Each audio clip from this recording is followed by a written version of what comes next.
Welcome back to another episode of The Radio Psychs, your premier podcast for insights into everything mental health. I'm Dr. Aaron Haddock. And I'm Dr. Rhonda Yu. We're psychologists who care about people and bringing science to practice. And we're so glad to have you join us. Please note that the information shared in this episode is solely intended for informational and entertainment purposes only and is not a substitute for professional medical or mental health advice, diagnosis, or treatment. Today's topic is the psychology of clutter. This studio is a mess. Do you want to clean it up a bit before we start the episode? Sure.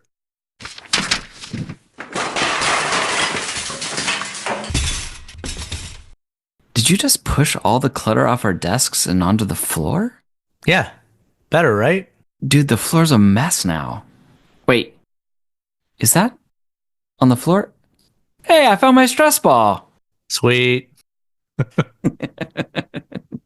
Okay, let's talk about clutter, a topic that might seem trivial and is very often easily dismissed. But the truth is, our living environments can have a profound impact on our psychological well-being, and clutter can play a significant role in that equation. And right now, these days where compact living arrangements are common and mass consumerism reigns, it's really not that difficult to end up with at least some clutter in our living spaces. I admit, I have a tendency to hoard books. It can get messy. Yeah, I have the same problem, man. But it's more than just physical disarray. Our brains react to clutter in ways we might not even realize, influencing our psychological well-being. In fact, studies have shown a pronounced connection between clutter and feelings of depression. That's right. People living in cluttered homes often report feeling more tired and depressed. The disorganization around us can create a sense of chaos, impacting our ability to relax both physically and mentally. It's like our surroundings are constantly sending stress signals to our brains, making it difficult to find peace amidst the clutter. And for those struggling with depression, decluttering can seem like an insurmountable task, setting a vicious cycle in motion. Yeah.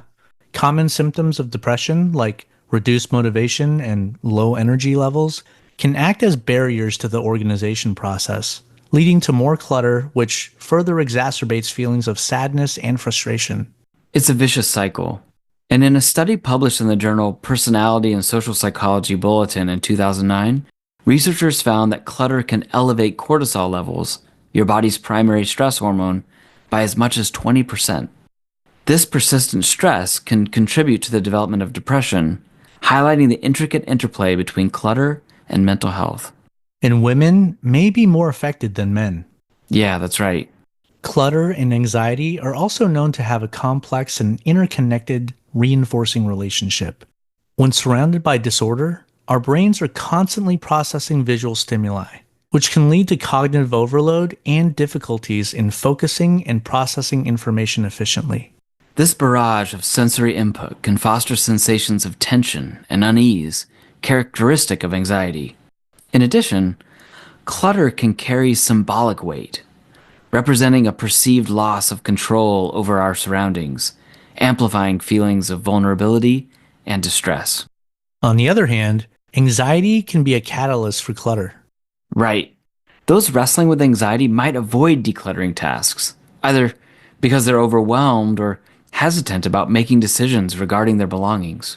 And of course, avoiding the task only leads to more clutter, which exacerbates anxiety, creating a perpetual cycle of stress and disorder. It's fascinating how clutter and mental health are so intricately intertwined. But what are some of the psychological reasons behind clutter accumulation? Well, one of the major drivers is emotional attachment to possessions. The things we hold on to can remind us of things that hold meaning for us, like people, certain events, or phases of our lives. And this can make letting go difficult, even when the possession itself has lost its utility. It's the sentimental clutter dilemma. We hold on to the past through our possessions, and this creates an emotional barrier to decluttering. This is a common struggle many of us face. It's sort of a delicate balance between honoring our past and maintaining a clutter-free environment in the present. Totally. Hoarding tendencies can also play a substantial role. Right. Hoarding, as a psychological condition, makes it tough for individuals to part with items, irrespective of their real worth. Those who tend to hoard often feel compelled to keep things and are deeply distressed by the idea of letting them go, leading to extensive clutter. Studies estimate that hoarding disorder affects approximately 2 to 6% of the population in the US, but these numbers may be conservative. Yeah, hoarding behaviors can often go undetected or unreported. The 2 to 6% range provides a general estimate, but it may not fully capture the full scope of hoarding within the population. Another potential psychological reason behind clutter is the fear of letting go. The apprehension of parting with items can stem from worries about future needs, guilt over unused resources, or anxiety about losing memories attached to possessions. It's like we're paralyzed by the fear of making the wrong decision, so we hold on to everything, creating more clutter in the process. Exactly. And finally, we need to mention decision making skills, or the lack thereof, in clutter management. Struggling with choices about what to keep, get rid of, or organize can contribute to indecision and procrastination, fueling clutter. It's clear that clutter isn't just about physical messiness. It's a reflection of our internal struggles and psychological tendencies. Yeah. And understanding the psychology of clutter is the first step towards reclaiming our mental space and creating a more peaceful environment. So let's all take a moment to reflect on our own clutter and consider how we can take small steps towards a more organized and serene existence. And before we go, let's tidy up this conversation with a couple practical strategies that we can use to address clutter. Sounds good. Consider mindfulness-based decluttering. This involves consciously focusing on one area of your home at a time, such as your wardrobe or kitchen counter.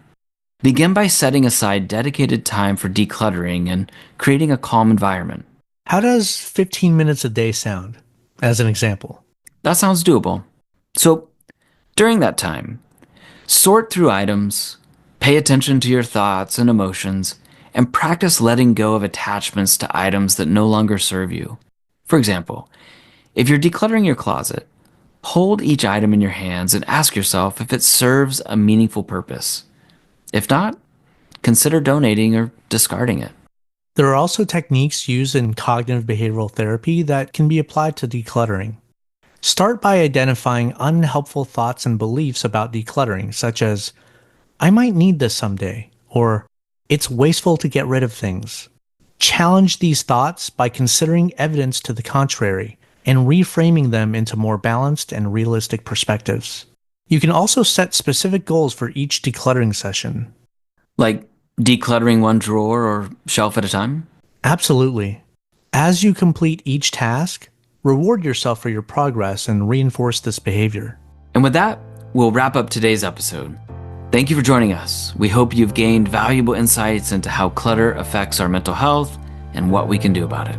Until next time, take care and be well, everybody. Take care and be well.